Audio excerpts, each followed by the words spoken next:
මට ජපානයේදී අහම්බෙන් වීඩියෝ එකක් කරන්න හම්බුණා කුඹුරක් ට්‍රැක්ටරයකින් සීසානවා.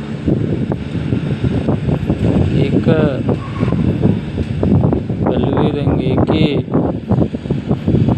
ලොකු කැලෑවක් තියෙනවා ඒ කුඹුරේ. පේනවා මං හිතන්නේ උසට තියෙනවා කැලෑව. නමුත් මේ ට්‍රැක්ටරෙන් එක පාරෙන් අනිකර ඒ තනකොළ ඔක්කොම යට කරලා මඩ තට්ටුවක් උඩින් ඇතිරෙනවා.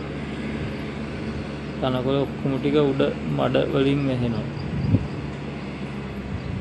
කොහොමද කියනවනම් එක පාරෙන් කුඹුර සම්පූර්ණ මඩෙන් වැහිච්ච තනකොළ පේන්නවත් නැති කුඹුරක් බවට පත් වෙනවා. මේක මෙහෙම සතියක් වතුර බැඳලා තිබ්බනම් සතියෙන් එකපාර ලියදි වේලි හදලා මේ වකුරන්න පුළුවන් තත්ත්වයට එනවා.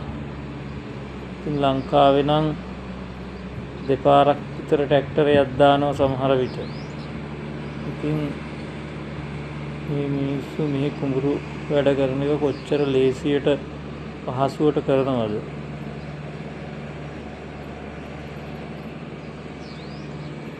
හැම කුඹුරකම කොන්ක්‍රීට් දාලා නියරවල් බැඳලා එතකොට ට්‍රැක්ටරේ නැගලා අවුවක් නැහැ. සින්කන්සින් එක ගියා